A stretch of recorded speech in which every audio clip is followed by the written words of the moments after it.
Hi guys. सबसे पहले मैं आप लोगों को स्वतंत्रता दिवस की ढेर सारी शुभकामनाएं। और आज स्वतंत्रता दिवस के मौके पे मैं आज एक नया सब्जेक्ट शुरू कर रही हूँ जिसका नाम है कंप्यूटर ऑर्गेनाइजेशन एंड आर्किटेक्चर। ठीक है, तो नाम से पता चल रहा है कि आपका जो कंप्यूटर ऑर्गेनाइजेशन एंड आर्किटेक्चर है ये दो चीज़ों से बना है। एक ये क्या डिस्कस कर रहा है, एक ऑर्गेनाइजेशन की बात कर रहा है और दूसरा डिस्कस कर रहा है किसके बारे में, आर्किटेक्चर के बारे में। ठीक है, तो हमारे पास दो कंपोनेंट्स हो रहे हैं, कंप्यूटर ऑर्गेनाइजेशन एंड आर्किटेक्चर। तो हमें समझने की ज़रूरत है कि ऑर्गेनाइजेशन एंड आर्किटेक्चर में डिफरेंस क्या है, how organization and architecture both are different. तो सबसे पहले मैं थोड़ा सा आपको ओवरव्यू दूंगी और उसके बाद एक एग्जांपल के थ्रू आपको समझाने की कोशिश करूँगी। तो कंप्यूटर ऑर्गेनाइजेशन क्या होता है? कंप्यूटर ऑर्गेनाइजेशन सिर्फ और सिर्फ कंप्यूटर के फिज़िकल एस्पेक्ट्स को कवर करता है, राइट। और जो आपका आर्किटेक्चर है ये सिस्टम के लॉजिकल एस्पेक्ट्स को कवर करता है एज सीन बाय प्रोग्रामर। अच्छा, अगर मैं आपको बताती हूँ, इसको एग्जाम्पल से शुरू करें तो ज़्यादा बेहतर होगा। कंप्यूटर ऑर्गेनाइजेशन को आप समझिए ड्राइवर, ठीक है, ड्राइवर। और कंप्यूटर आर्किटेक्चर के लिए आप एग्जाम्पल लीजिए मैकेनिक। ठीक, तो आप मुझे बताइए कि ड्राइवर को अगर ड्राइव करना है तो उसे उसके पास जो भी व्हीकल है उसके बारे में कितनी जानकारी चाहिए? क्या उसे इंटरनली डिटेल में झांक के देखने की ज़रूरत है? मेरे ख्याल से तो नहीं है, है ना। आपको भी ऐसा लगता होगा कि ड्राइवर को सिर्फ ड्राइव करना आना चाहिए। ठीक है, ये क्लच है, ये गियर है, ये स्टीयरिंग है, ऐसे ये सारी चीज़ें, है ना। उसे इस चीज़ से मतलब नहीं है कि इंटरनली कैसे हमारी ये जो बाइक है, कार है या स्कूटी है, ये कैसे फंक्शन कर रही है, उससे जो है हमें मतलब नहीं है। ड्राइवर को मतलब है ड्राइविंग से, उसकी ड्राइविंग में क्या क्या चीज़ें हेल्प कर रही हैं। तो इसी तरह कंप्यूटर ऑर्गेनाइजेशन किसके लिए यूज़फुल है? आप समझिए ड्राइवर के लिए। और इसके रिस्पेक्ट में, कंप्यूटर ऑर्गेनाइजेशन के रिस्पेक्ट में कौन यहाँ पे होगा? मतलब ये यूज़र पॉइंट ऑफ व्यू से, मतलब यूज़र उसे चलाएगा कैसे, उससे ये मतलब रखता है। ठीक है, और आर्किटेक्चर से क्या मतलब है? आर्किटेक्चर का मतलब है मैकेनिक। अगर कोई मैकेनिक है और उसे किसी गाड़ी को रिपेयर करना है तो उसे उस गाड़ी के बारे में पूरी की पूरी जानकारी चाहिए कि इसका हर एक पुर्जा किस तरह से काम कर रहा है। ठीक है, और ये सारे पुर्जे आपस में मिलके किस तरह से फंक्शनिंग कर रहे हैं, ये सारी चीज़ें किस में आएंगी? आपके आर्किटेक्चर में। या फिर आप कह लीजिए कि मैकेनिक को ये सारी बातें, मतलब आपका जो भी मशीन है, या फिर आप कह लीजिए जो भी आपके पास स्कूटी है या जो भी व्हीकल है, उसके पूरी पूरी जानकारी मैकेनिक के पास होनी चाहिए। अगर वो समझ नहीं पाएगा तो वो रिपेयर कैसे करेगा? और सेम यही केस है आर्किटेक्चर का। ठीक है, आर्किटेक्चर का क्या सीन है? आर्किटेक्चर का मतलब है कि आपके पास जो ये लॉजिकल एस्पेक्ट्स को ध्यान में रख रहा है। ठीक है, और यहाँ पे कौन था? यूज़र, जिसे सिर्फ ऑपरेट करना है। यहाँ पे कौन होगा? कंप्यूटर आर्किटेक्चर कंप्यूटर से एक्चुअली कौन डील करता है? जो प्रोग्रामर है, जो उस कंप्यूटर के आर्किटेक्चर के हिसाब से कोई भी सॉफ्टवेयर डेवलप करने जा रहा है ना। तो इसलिए जो कंप्यूटर आर्किटेक्चर किससे कंसर्न है? Computer architecture is concern with programmer and computer organization is concern with user. तो कंप्यूटर ऑर्गेनाइजेशन, आप अगर मोटे तौर पे देखें तो कंप्यूटर ऑर्गेनाइजेशन सिर्फ ये बताता है कि आपके कौन कौन से फिज़िकल कंपोनेंट्स हैं। ठीक है, कौन कौन से कंपोनेंट्स हैं कंप्यूटर के अंदर, वो कैसे कनेक्टेड है, बस। और इसके अलावा वो कनेक्ट होने के बाद किस तरह से फंक्शनिंग कर रहे हैं, क्या फंक्शनैलिटी सामने आ रही है, ये सारा कौन बताएगा? आपका आर्किटेक्चर। ठीक है, अब आते हैं थोड़ा सा यहाँ पे थोड़ा डिटेल में देखते हैं। 1 सेकेंड। तो कंप्यूटर आर्किटेक्चर आपका क्या है? Computer architecture is concern with the way hardware components are connected together to form a computer, right? And computer organization is concerned with the structure and behavior of computer as seen by user, right? And it acts as computer architecture act as interface between hardware and software, and computer organization deal with the components of a connection in system. अब मैं जो important points हैं सिर्फ मैं उनको देखूंगी, ठीक है। Computer architectures help us understand the functionalities of system, as I have already told you कि ये फंक्शनैलिटीज़ को समझने में हेल्प करेगा। And computer organization tells us how exactly the unit in system are arranged and inter connected, right, as I have discussed previously. And computer architecture में देखिए, programmer can view architecture in term of instruction, addressing mode and register. इस course में जब आप आगे बढ़ेंगे तो registers के बारे में भी डिस्कस करेंगे, इंस्ट्रक्शन के भी बारे में डिस्कस करेंगे और एड्रेसिंग मोड्स के बारे में भी डिस्कस करेंगे। तो फिलहाल ये जो आपकी क्लास है, आज का जो लेक्चर है, ये सिर्फ और सिर्फ किस बारे में, ये एक इंट्रोडक्टरी लेक्चर है, ठीक है, जिसमें हम सिर्फ और सिर्फ किस पे फोकस करें, इस सब्जेक्ट के बारे में, कंप्यूटर आर्किटेक्चर क्या है और ऑर्गेनाइजेशन क्या है।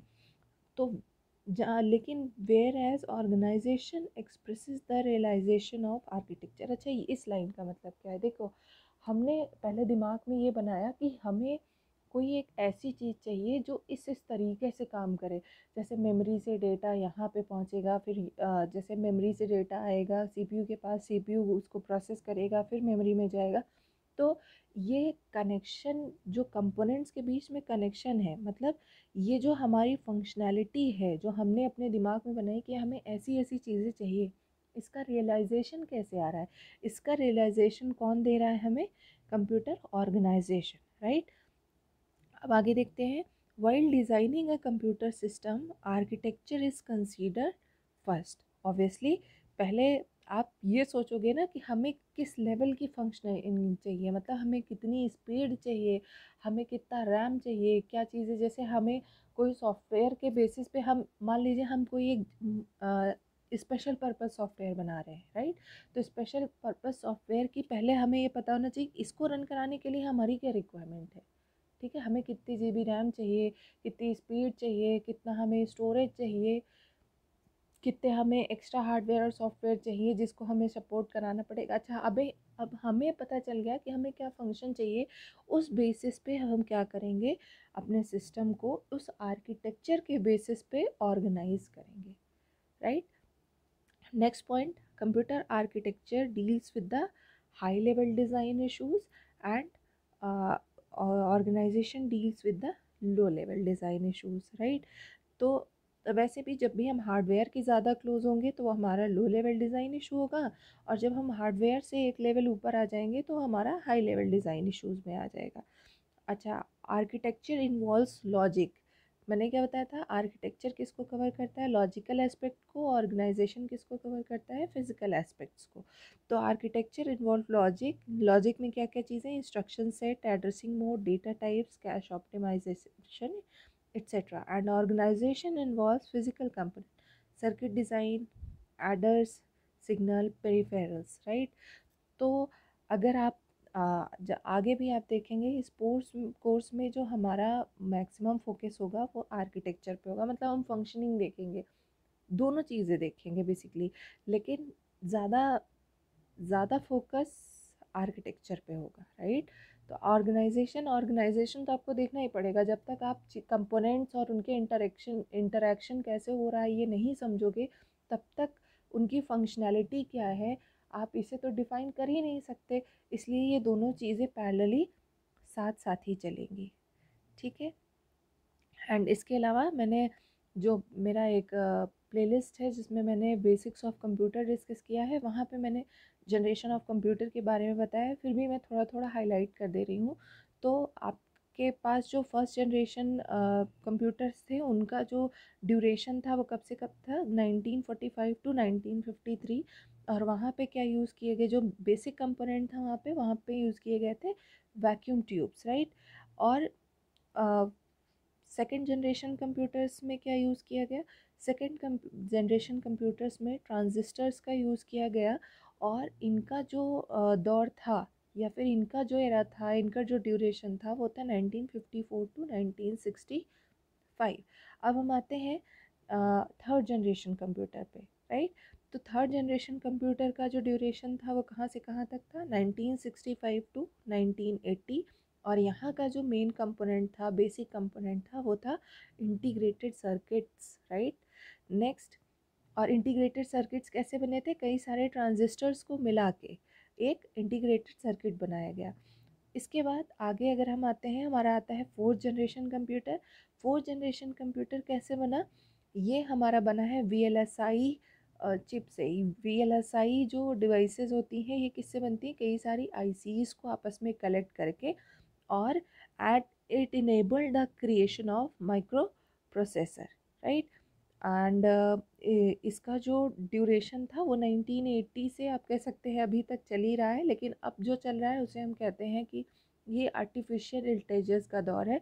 लेकिन आर्टिफिशियल इंटेलिजेंस का भी जो एरा है वो बिना माइक्रो प्रोसेसर के तो चल नहीं सकता। तो इस हिसाब से हमारा जो ये फोर्थ जनरेशन है अभी भी चल रहा है। लेकिन अगर एडवांसमेंट्स या टेक्नोलॉजी चेंज के हिसाब से देखें तो अब हम किस दौर में आ गए हैं, फिफ्थ जनरेशन, जो हमारा कौन सा वो है, कौन सा ड्यूरेशन है ये है आर्टिफिशियल इंटेलिजेंस का टाइम, राइट। अब क्योंकि कंप्यूटर ऑर्गेनाइजेशन एंड आर्किटेक्चर की बात कर रहे हैं, तो एक में अगला टॉपिक जो होगा हमारा होगा वो होगा functional unit of digital computers. Okay, अगर आप digital computer and analog computer में डिफरेंस जानना चाहते हैं कि क्या होता है, तो आपको मैं आई बटन पे ये लिंक शेयर कर दूँगी, आप देख लीजिएगा। और इसके अलावा अब हम आते हैं कंप्यूटर पे, और अगले लेक्चर का एक थोड़ा सा ब्रीफिंग दे देंगे, ठीक है। तो what is computer, computer is a sophisticated electronic calculating machine, जिसका क्या क्या काम है, that accept input information, that processes the information according to a list of internally stored instructions and produces the resulting output information, right। आपसे information या data को accept करेगा computer, उसके बाद उसको प्रोसेस करेगा, किस बेसिस पे, इंस्ट्रक्शन के बेसिस पे। Instruction means command, and instruction के बारे में डिटेल में डिस्कस करेंगे, लेकिन फिर भी बताते हैं instruction is divided into two parts. वो टू पार्ट्स कौन कौन से हैं, ऑपरेंट एंड ऑपकोड। ऑपकोड बताता है क्या ऑपरेशन परफॉर्म करना है, और आपको ऑपरेंट बताता है कि किस डेटा पे ऑपरेशन परफॉर्म होगा, ठीक है। तो इंस्ट्रक्शन आपको दो चीज़ों को कंटेन करके रखता है, ऑपकोड एंड ऑपरेंट, ठीक है। और इसी इंस्ट्रक्शन के बेसिस पे जो इन्फॉर्मेशन होती है उसकी प्रोसेसिंग होती है, और प्रोसेसिंग के बाद जो है रिज़ल्ट जनरेट होता है, ठीक है। इसके बाद जो आपके पास फंक्शंस क्या क्या है कंप्यूटर के, पहले फंक्शंस देखेंगे और इसी के बेसिस पे हम डिराइव करेंगे कि फंक्शनल यूनिट्स क्या होंगी कंप्यूटर की, राइट। तो फंक्शन ऑफ कंप्यूटर क्या क्या है, कंप्यूटर का सबसे पहला काम है, अगर हम सीक्वेंस में चलें, ठीक है, सबसे पहले accepting information to be processed as input, right. अगर आपके पास कोई इनपुट ही नहीं होगा तो आप प्रोसेस क्या करोगे, ठीक है। और अगर आप ये कह रहे हो कि मेमोरी में कोई चीज़ है, तो इन मेमोरी में भी तो कभी ना कभी एज ए इनपुट वो चीज़ पहली बार आई होगी, तो मतलब आपको सबसे पहले शुरुआत कहाँ से करनी होगी, इनपुट से। तो फर्स्ट फंक्शन क्या है कंप्यूटर का, accepting information to be processed as input, right. Next, आपने इनपुट को एक्सेप्ट कर लिया, नेक्स्ट क्या होगा, storing a list of instruction to process the information. Instructions को आपको कहाँ पे स्टोर करना होगा, मेमोरी में, ताकि आप इंफॉर्मेशंस को प्रोसेस कर पाए, राइट। थर्ड, आपने जो भी इनपुट को एक्सेप्ट किया और उसको स्टोर कर लिया इंस्ट्रक्शंस के साथ, ताकि आप उसको प्रोसेस कर पाए। नेक्स्ट आपने क्या किया, processing the information according to the list of instruction. Instruction means command, और कमांड क्या बताता है, ऑपकोड एंड ऑपरेंड। तो ऑपकोड मतलब जो ऑपरेशन कोड था, उस बेसिस पे ये क्या करेगा, जो आपका प्रोसेसर होगा वो प्रोसेसिंग करेगा, ठीक है। आपका जो प्रोसेसर होगा वो ऑपकोड ऑपकोड के बेसिस पे, जो ऑपकोड इंस्ट्रक्शन में दिया हुआ है उसके बेसिस पे इंफॉर्मेशन को प्रोसेस करेगा। प्रोसेस करने के बाद ये जो है रिज़ल्ट को जनरेट कर देगा, ठीक। अब ये तो हुए फंक्शन की बात। अब एक बार फिर से अगर आपसे ये क्वेश्चन पूछा जा रहा है, लास्ट लाइन पे अगर आप फोकस करिए, what are functional units of computer, तो मेरे ख्याल से आपको इसका जवाब आप आसानी से दे देना चाहिए। पहला फंक्शन क्या है, इनपुट को एक्सेप्ट करना, ठीक है। तो पहली फंक्शनल यूनिट क्या होगी, इनपुट यूनिट होगी, ठीक है। दूसरा क्या है, प्रोसेसिंग करने के लिए इनपुट को स्टोर करना, input as well as instruction दोनों को हम कहाँ पे स्टोर करेंगे, मेमोरी में। तो आपका दूसरा फंक्शनल यूनिट क्या हो जाएगा, मेमोरी। ठीक है, पहला functional unit input unit, right. तीसरा जो आपका प्रोसेसिंग करेगा, प्रोसेसिंग किसी एक यूनिट से होगी, है ना, किसी कंपोनेंट से होगी, वो प्रोसेसिंग कौन करेगा, सेंट्रल प्रोसेसिंग यूनिट, या आप सीधे उसे प्रोसेसिंग यूनिट भी कह सकते हैं। ठीक है, इसके बाद नेक्स्ट आता है आपका providing the result of a processing as a output. और इसके बाद हम क्या करेंगे, रिजल्ट जनरेट करेंगे। तो रिजल्ट जनरेट करेंगे तो इसका मतलब ये कहाँ से जनरेट होगा, आपको एक आउटपुट यूनिट चाहिए। तो अब आप इस क्वेश्चन का जवाब दे सकते हैं, what are functional units of computer. इसके जो क्या क्या फंक्शनल यूनिट्स हैं, पहला इनपुट यूनिट, दूसरा मेमोरी यूनिट, तीसरा processing unit, and fourth one is output unit, right. ये तो मैंने एक ओवरव्यू दिया है। इन कंपोनेंट्स के बारे में नेक्स्ट लेक्चर में हम काफ़ी डिटेल में बात करने वाले हैं। So thank you so much for watching, and once again happy Independence Day. और अगर आपको वीडियो पसंद आया हो तो please do like, comment and share and subscribe my channel. Thank you so much for watching.